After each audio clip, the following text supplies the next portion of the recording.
જે એફસીઆઈ ના ગોડાઉનો છે, એફસીઆઈ ના ગોડાઉન ની અંદર જે મગફળી ટેકાના ભાવે ખરીદેલી હતી એમાં આગ લાગી છે। જ્યારે મગફળીના ગોડાઉનો પર આગ લાગે ત્યારે ઘણા બધા સવાલો અને શંકાઓ ઊભી થાય, જેના ભાગરૂપે અમે કંઈક વિગતો મેળવવાના પ્રયત્ન કર્યા અને આજે અમે થાનગઢ મુકામે સ્થળ તપાસ કરી અને અમુક વિગતો મેળવી। તો ઘણી બધી વિગતો શંકાઓ ઉપજાવે એવી છે કે ખરેખર ભૂતકાળમાં જે મગફળીમાં આગ લાગી હતી એવી જ રીતે આગ લાગી છે, ખરેખર આગ લાગી છે કે લગાડવામાં આવી છે, આ ઘણા બધા સવાલો છે। મહત્વની વાત એ છે કે અહીંયા થાનગઢની અંદર જે ગોડાઉનોની અંદર મગફળી ટેકાના ભાવે ખરીદેલી સ્ટોક કર્યો છે, આ મગફળી ક્યાંથી આવી છે? તો આ મગફળી દૂર દૂર દ્વારકાથી આવી છે, જામનગરથી આવી છે, અમરેલી, જુનાગઢ અને રાજકોટ એમ ટોટલ 5 જગ્યાએથી નાફેડ દ્વારા ગુજકો માસોલને કામ આપવામાં આવ્યું। ગુજકો માસોલે અલગ અલગ સૌરાષ્ટ્રના જિલ્લાઓમાં અલગ અલગ મંડળીઓને કામ આપ્યું અને આ મંડળીઓ દ્વારા જે મગફળી ખરીદવામાં આવી, આ મગફળી અહીંયા 250, 300, 350 કિલોમીટર દૂર થાનગઢ આવી અને સ્ટોક કરવામાં આવી। આ જ કંઈક પ્રશ્ન અને સવાલો ઊભા કરે છે। ખરેખર ક્યાંક ને ક્યાંક શંકા એવી જાય છે કે છેક દ્વારકાથી લઈ અને થાનગઢ શા માટે સ્ટોક કરવામાં આવ્યો? છેક જામનગર અને અમરેલીથી થાનગઢમાં શા માટે સ્ટોક કરવામાં આવેલો? અહીંયા ટોટલ હું વાત કરું તો અમરેલીની 1 મંડળી છે, દેવભૂમિ દ્વારકાની 2 મંડળી છે, જામનગરની 4 મંડળી છે, જુનાગઢની 10 મંડળી છે, રાજકોટની 3 મંડળી છે।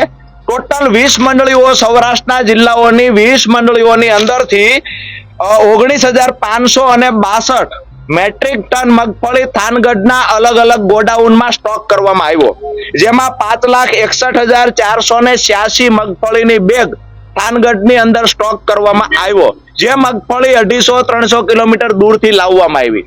બીજી મહત્વની વાત એ છે, એક તો સવાલ એ છે કે 300-250 કિલોમીટરથી 350 કિલોમીટર દૂરથી થાનગઢ શા માટે પસંદ કરવામાં આવ્યું? એનાથી આગળ બીજી વાત કે અહીંયા જે ગોડાઉનો હતા, આ ગોડાઉનની અંદર નથી સીસીટીવી કેમેરા કે આ ગોડાઉનની અંદર નથી ફાયર સેફટીના કોઈ સાધનો। તો ખરેખર સીડબ્લ્યુસી ના અધિકારીઓની જવાબદારી ફિક્સ હતી, આ અધિકારીઓ શું કરતા હતા? કોને મંજૂરી આપી? નિયમ મુજબ સીસીટીવી કેમેરા હોવા જોઈએ, તો કોને મંજૂરી આપી અહીંયા સ્ટોક કરવા માટેથી?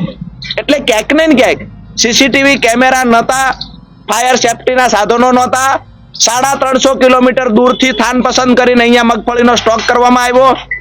એનાથી પણ હજુ શંકા ઉપજાવે એવી વાત છે કે હાઈ ટેન્શન લાઈન જ્યાંથી પસાર થાય છે એની નીચે ગોડાઉનની મંજૂરી જ ના મળે, તો હાઈ ટેન્શન લાઈનની નીચે ગોડાઉન કોને બનાવ્યું? અમને લાગે છે કે આ ગોડાઉન જ નિયમોની વિરુદ્ધ બનેલું છે। ક્યાંક ને ક્યાંક આ ગોડાઉનને જાણી જોઈ અને પસંદ કરવામાં આવ્યું હોય આવું અમને લાગે છે।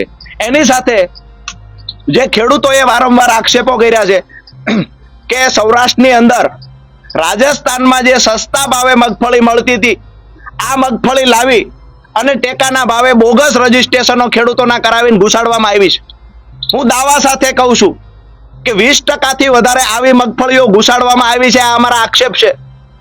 જો ખરેખર પ્રમાણિકતા હોય તો અમે નમ્ર વિનંતી તંત્રને, ગુજકો માસોલને કરીએ છીએ, તમે જે મંડળીઓને કામ આપ્યું છે એ મંડળીઓએ ક્યાંક ને ક્યાંક આવા કામ કર્યા હોય, આવી ખેડૂતોના વારંવાર આક્ષેપો થયા છે।